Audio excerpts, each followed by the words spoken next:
It is lights out and away we go. Hello, racers. Welcome back to the Hard or Soft F1 podcast. I am your host, Adrian Huff, joined as always by my Canadian co host, RJ McCullough. RJ, it's been a big week for F1, and it's about to get even bigger because we've got Vegas. But before we get into Vegas, a little new F1 series dropped on Netflix, and I'm not talking about new season of Drive to Survive. No, we're combining both of our favorite sport, F1, with your second favorite sport, PGA, golf. Did you watch the Netflix Cup? I did watch it. I'm not gonna say I watched it live. I was maybe about half an hour behind. And also hockey's my second favorite sport. But hey, fair enough. Number three. Typical Canadian. Yeah, probably number three.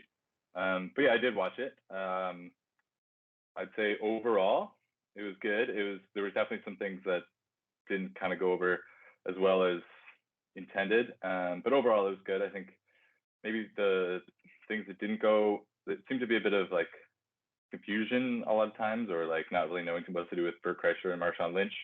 The Squid Games hole, I know you're going to watch it later, but the Squid Games hole didn't really work out as intended, I don't think. But the first hole with the speed golf, that was really cool.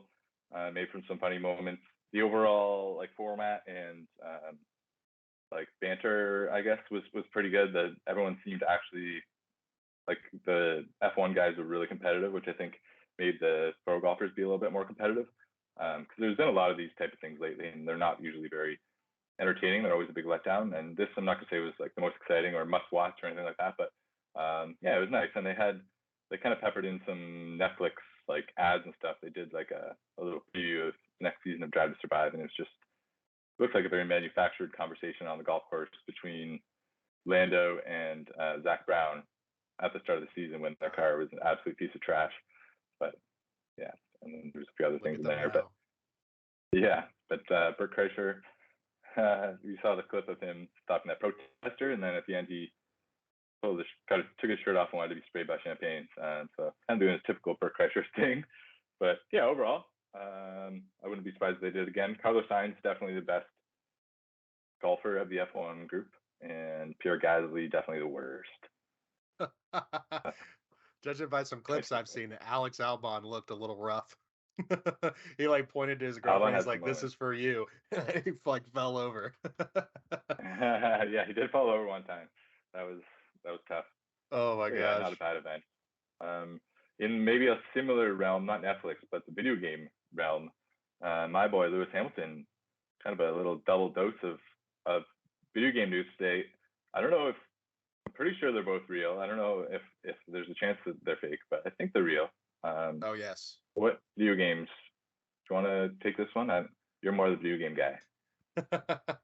Yes, I'm the Fortnite expert of this podcast. Lewis Hamilton has a skin coming out tomorrow in Fortnite. And I'm not even going to lie. I played Fortnite when it first came out. I mean, look at me. You could probably tell that. But obviously, I haven't played in a long time. I'm also not a child, so it's not my favorite game of all time. No hate to people that love Fortnite. But since they brought back the original map, I was already playing it. Of course, the no build mode. I will not. I refuse to play with those. Like, there's no hope. There's no hope with the building. It's ridiculous. I know what that means. But yes, Lewis. Yeah, right.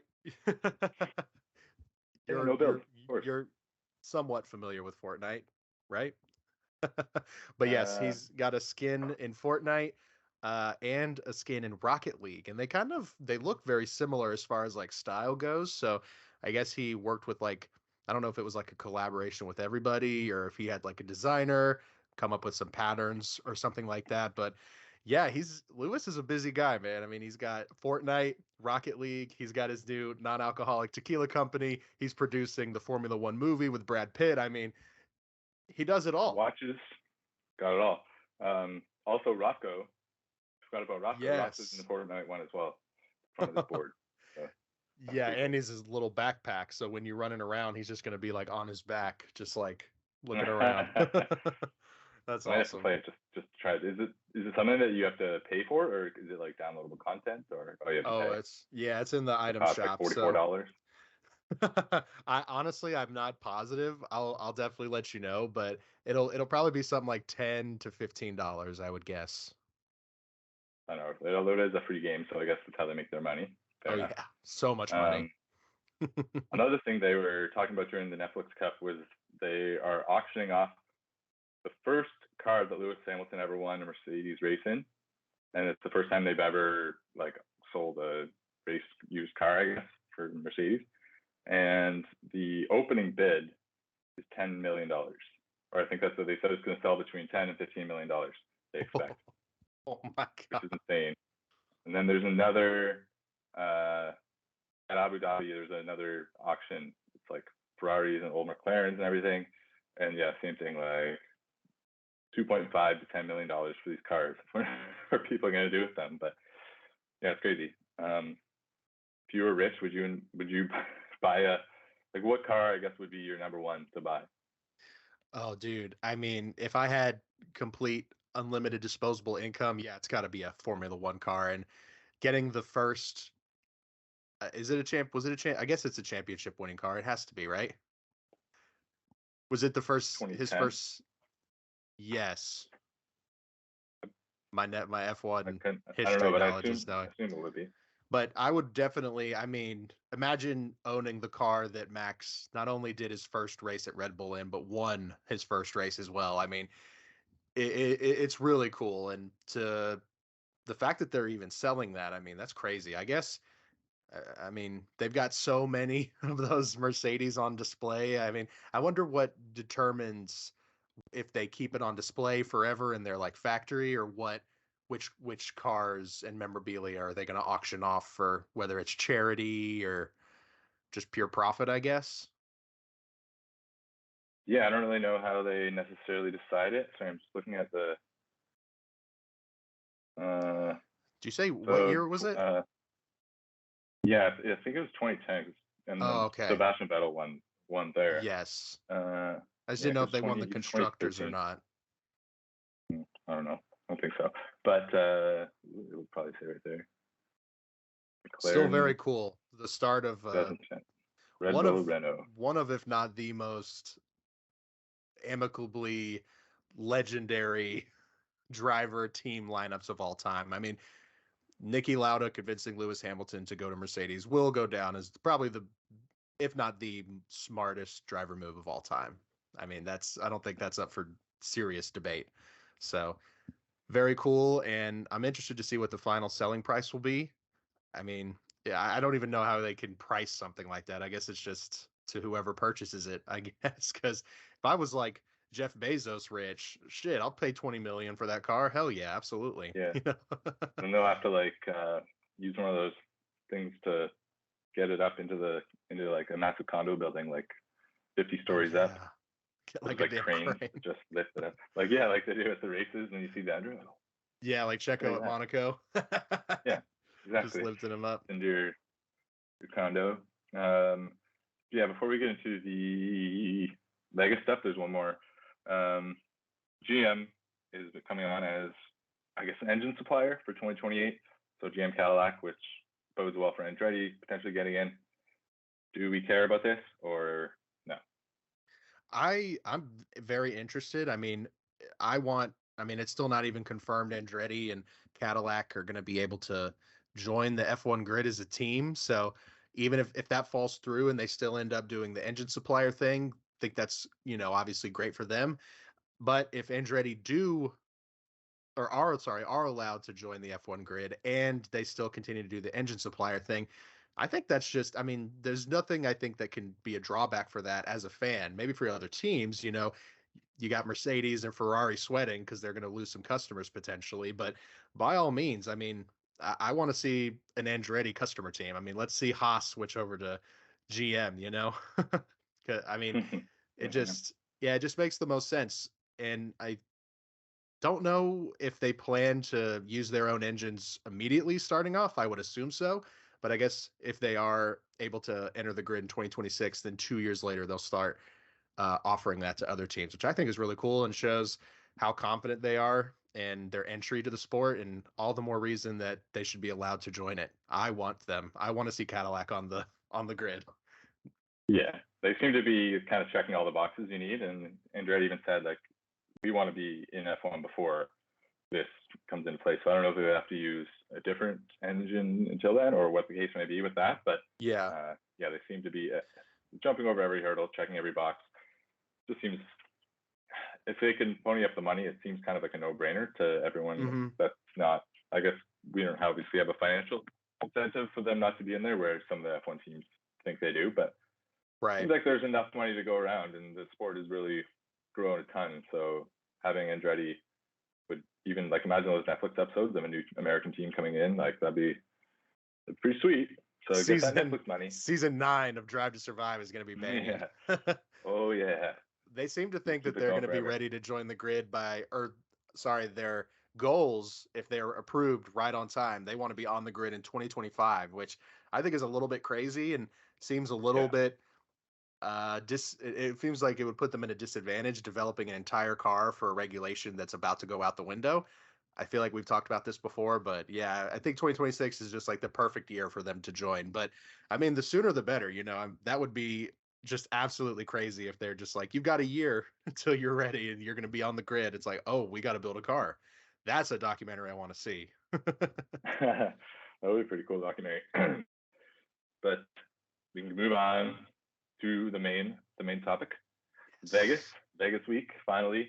I guess before we get into the topics, it's been sort of a very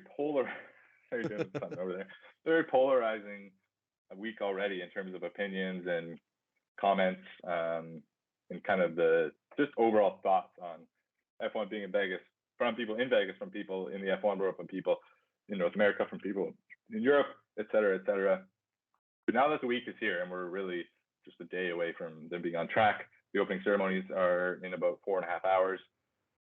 How are you feeling about this whole thing?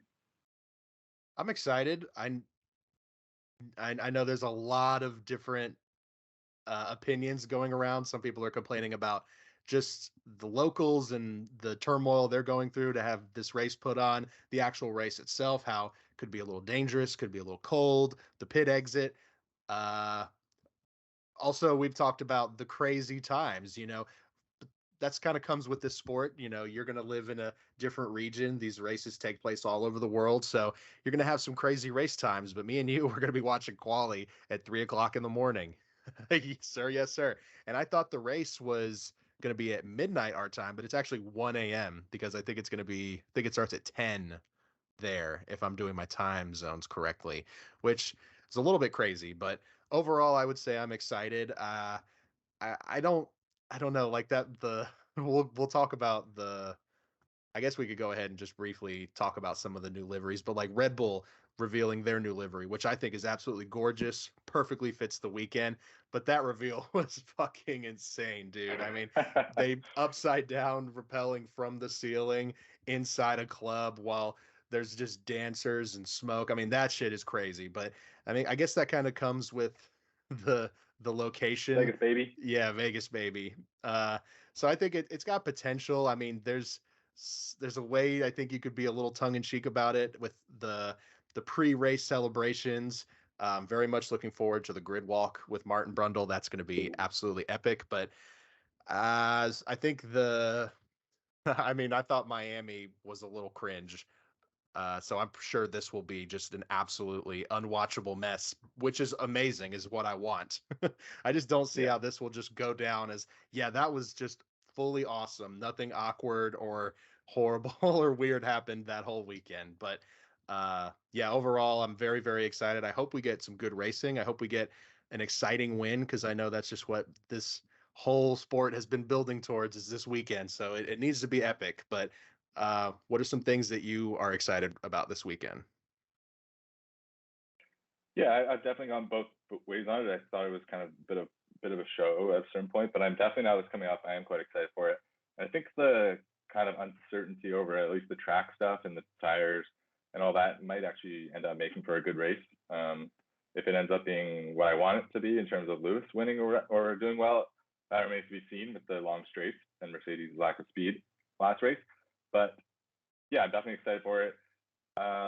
Yeah, we're seeing some really cool liveries already. Red Bull, I think McLaren had one. I'm forgetting off the top of my head, but I know I've seen at least like 4 different liveries. I haven't seen anything from Mercedes yet, but Rebels. It was Rebels final fan design one. I think this one's the best, at least from what we saw. Yes. So that's cool. And then Ocon showed off new helmet, Deadpool, I guess, with Ryan Reynolds, which is really cool. So as I know you even admit you're not an Ocon guy, but he's good at picking helmets. That Spider-Man one is always really cool. So yes, we're gonna see some really cool helmets. We're gonna see Danny Rick hasn't really made an appearance yet, but you know he's gonna do something like something weird, something funny, something crazy. Kind of waiting. There's definitely be like at least, if nothing else, videos coming out of them dancing and partying at the club and singing and whatnot, which they always seem to come out. So hopefully Checo is behaving himself this weekend. But, yes, he is. Keep an eye out for all the liveries and stuff. They should be on track tomorrow by the time you're listening to this. But tonight, Vegas opening ceremonies. Again, by the time people are listening to this, it'll be over. So I'm not going to go too much into previewing it. But it's saying it's going to be like 30,000 people there. They've already said like a crap ton of musical artists and celebrities, and it's Vegas, so they know how to put on a show there. Even their hockey team has like the best pregame show of any NHL team. It's not even close every single game.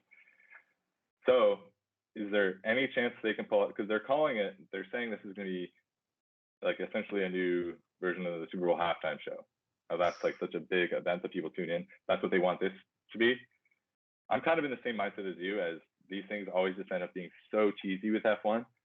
But if there's any place I can pull it off, it's Vegas. So are you going to watch 10:30 Eastern time on YouTube, I believe, at least in Canada. Not sure necessarily up down there. But yeah, are you going to watch? And are you hoping for it to be good, or are you hoping for it to be really bad? Oh man, I'll enjoy it either way. I think I honestly, the only reason I think it's going to be a little cringe is historically, anytime Formula One tries to do something in any vein like this, it always ends up being cringe, but in a good way, because it's just fun to watch. So when you set those types of expectations and goals, saying something like gonna be like the Super Bowl halftime show, I think it's a little ridiculous, especially for the first iteration of this. I mean, what was the Super Bowl halftime show like in the 60s? It's, it's not the rep that it's built up to this day. So making statements like that, I think, is a little bit crazy. But yeah, definitely gonna watch. By the time everybody's listening to this, it'll have passed. We're gonna go over the times of the actual race. But yeah, you made a good point. I have not seen. I know those Lando signs, Gasly and Albon were busy doing the Netflix Cup, but I've seen a surprising lack of social post from all the drivers. I feel like all the teams have got hard rules about what they can and can't do. Like I know I've seen for sure that Mercedes are not allowing any of their engineers to hit the casinos before the weekend, before the race. Yeah, there's no nightlife, no partying, which, it's like business as usual. You should still do your job. But yeah, God, this would be a weekend for Max to not win again, as much as I love Max. But I think somebody that's not Verstappen winning this weekend would be like a Monaco level celebration. It already will be when Max inevitably wins, but if if Lewis, for example, won, or one of the McLarens, Lando gets his first win. Oh, dude, okay, it would be yeah, it would so sweet. It would be like hitting a royal flush for him. I mean, literally. And for the race in general, it would be so good for F1, quite frankly. 100%. Max winning by 30 seconds is not good for F1. I mean, it's maybe impressive and it shows people what Max is, but that's not what anyone wants to see. No. Aside from Red Bull and Max. Yeah, you kind of mentioned the race time already, but for us, again, Eastern Standard Time, practice one, Thursday. Yeah, throwing me off the days.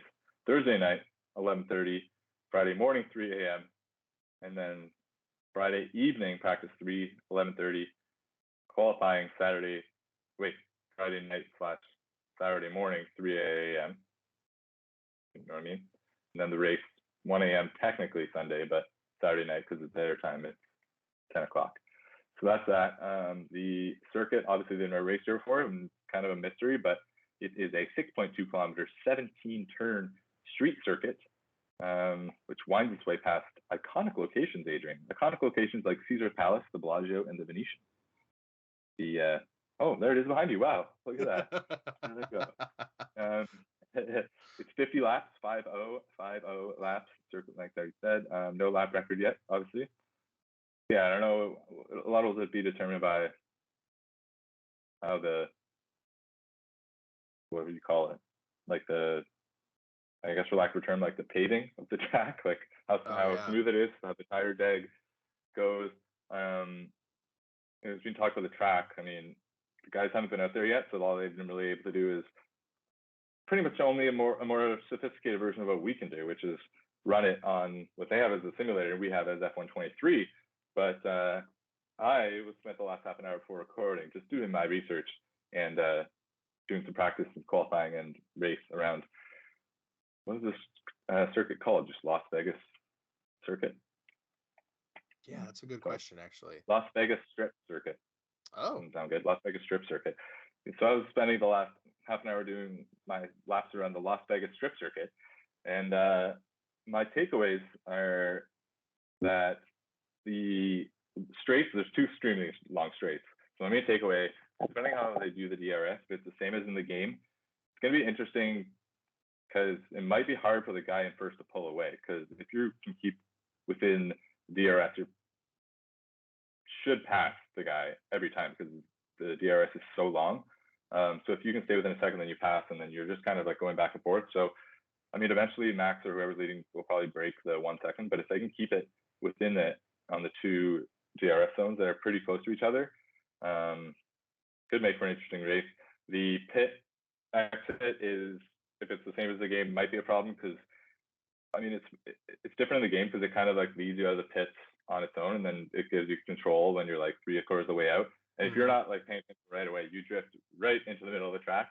So obviously they'll be a little bit more aware than we are, but that could be a problem. Can't really tell much from tire degradation in a video game, but like soft tires were going pretty quick there. But I guess the overall is that there's a lot of long straights, but there's also a couple very like it's a lot of like 8th gear down to 3rd gear, up to 8th gear, down to 3rd gear, like a lot of slow turns where you're kind of weaving. Like there's a little S curve right where like the sphere is, and that's, for me in the game at least, the hardest part of the course because you're going so fast at the track, you're going so fast, and then you have to make this kind of agile little turn. It kind of has like a Miami feel to it, like that back area of Miami where it kind of does that little squiggly thing before the end straight. But yeah, overall I think I didn't like it that much at first, but after doing, I don't know, not that many, like 25 or so laps, once you get it down, I like it quite a bit. I think it's going to make for some good racing. It does have like everything you need. It has long straights, it has fast corners, it has slow corners, it has decent passing ability with the DRS zones. So as long as one team doesn't have, like as long as Red Bull isn't miles ahead of everyone in terms of their speed, which they haven't really been the last couple of races, I think we're kind of going to be in for an interesting race. It could be eating my words here, but I don't know. I'm not as down on it as other people are, and maybe that's just wishful thinking. But what's your sort of thoughts on the track, and what are you hoping to see, I guess, other than Max not winning? Some fan.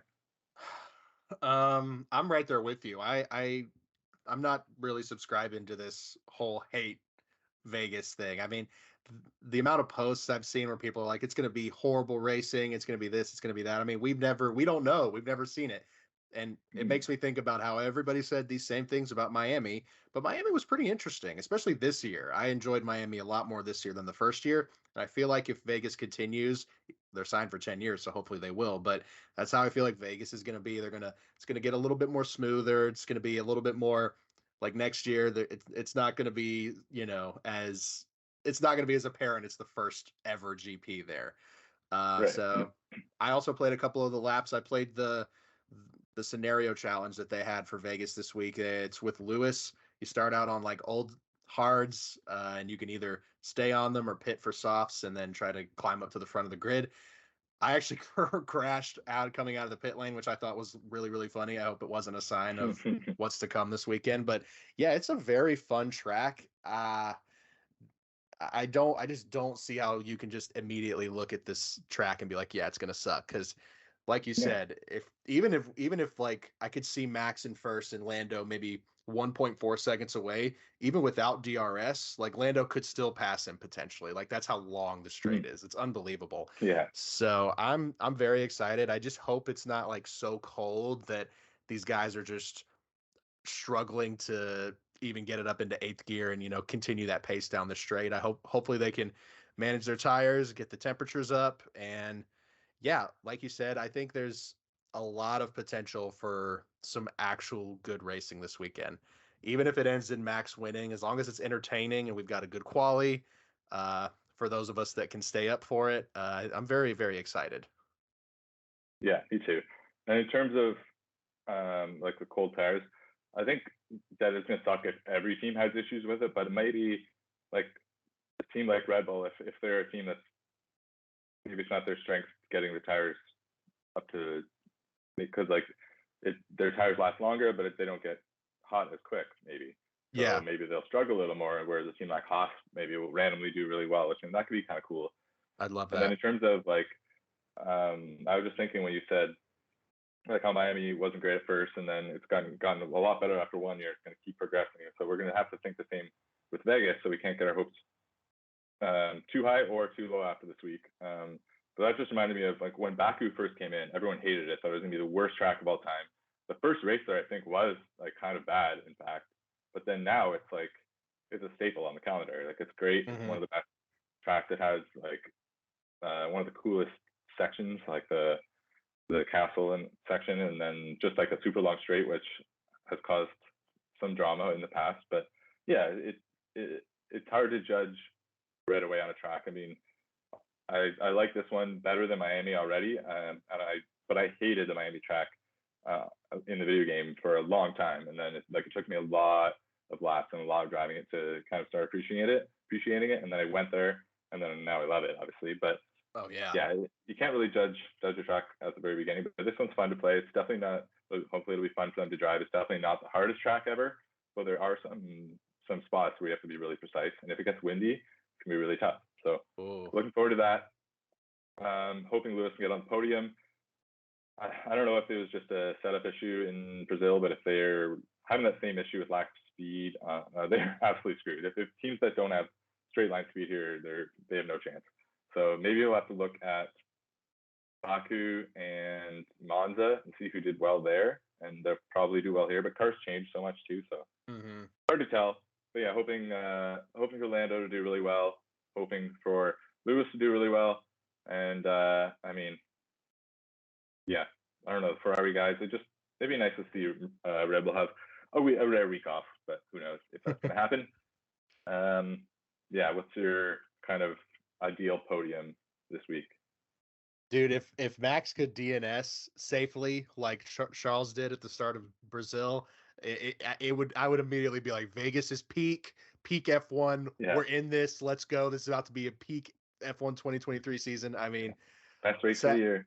Sadly, I don't think that will happen, but any sort of action where Max isn't just coasting is going to be exciting. So I'll say Max will maybe get I'm going to put Max in the podium. God, it's so hard. He has become such a skew when it comes to my rankings. I mean, it's so hard now. Yeah, I'll say Max and Lando and Leclerc because I feel like the Ferraris could do pretty well this week. I'm gonna say where's some damn wood to knock on. Jesus Christ, they've shown no promise, especially with Brazil. Even though Carlos did pretty well, he was still starting to struggle towards the end of the race, having similar issues that Leclerc just completely wrecked his car. Honorable mention. I hope Danny Ricciardo gets some points. He's gonna be the one. Even though I'm going to really be watching everybody, all the different storylines we've got going, like P2, I'm going to definitely be watching Daniel because while he was on McLaren, he talked about even before this track was announced, he's talked about wanting to race in Vegas. So for him, and I know a lot of the other drivers, but for him specifically, I know it's going to be super exciting weekend, lots of really cool opportunity, and yeah, especially with AlphaTauri now just finding pace out of nowhere. I wonder how that happened. It's like they're taking parts from Red Bull or something, but I mean, I could see some pretty decent results from AlphaTauri as well. They're going to be the team to watch next year. I'm telling you, it's going to be wild. because they're basically going to be driving the current Red Bull, which is going to be scary. Yeah, they're just going to pass it right down. They will. So we might see if AlphaTauri enter the battle for the top 5. That's going to be absolutely insane. But yeah, I still think Max will probably end up winning, but literally anybody else I'd be happy with. Even somebody like Russell or Ocon, I would be okay with. It's just Vegas needs some sort of crazy shit to happen, because then it'll be like, okay, it's earned its title of it's Vegas, baby. My absolute ideal scenario would be that Max has a DNS, does not start because he has some issue on the formation lap like Charles, and then we just have a full out battle of the other 19. Probably like 8 cars basically that can just battle it out. That would be really cool. And for this, after all the shit that's been talked about this race, if somehow some crazy stuff happens and this ends up being the best race of the season, which isn't that high of a bar, it's definitely doable. That would be crazy, and it would be really, really good for F1 because they did, like, the amount of money that they've put into this is absolutely insane. So they've really made a huge investment in America, and if it doesn't go well, it might be curtains on the whole F1 in America experiment. So yeah, you got to kind of hope that this goes well. At least doesn't go terribly. But yeah, that's pretty much it for Vegas. Just a note that the Brawn Doc debuts today, Wednesday the 15th, on Disney Plus, I believe. And so check that out. We'll be talking about that next week. And speaking of next week, sad trombone. Wah, wah. The F1 season ends next week. Ooh. Next weekend in Abu Dhabi, the F1 season comes to a close. But thankfully, the off season has usually a lot of excitement and a lot of movement. And we're gonna have some, and then the liveries start coming out and all the rumors and everything. So a lot of excitement to come for the off season. But we'll be sticking around. But yeah, any further final thoughts on Vegas or the Brawn Doc or the season ending next week?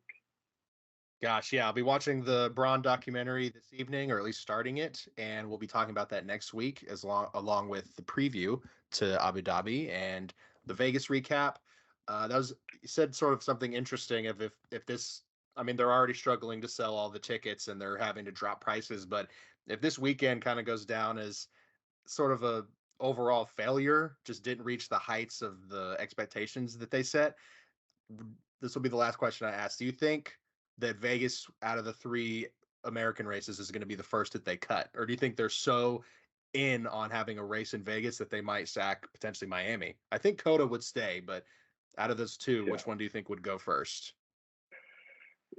If my memory serves correctly, I believe they signed like a long-term deal with Vegas.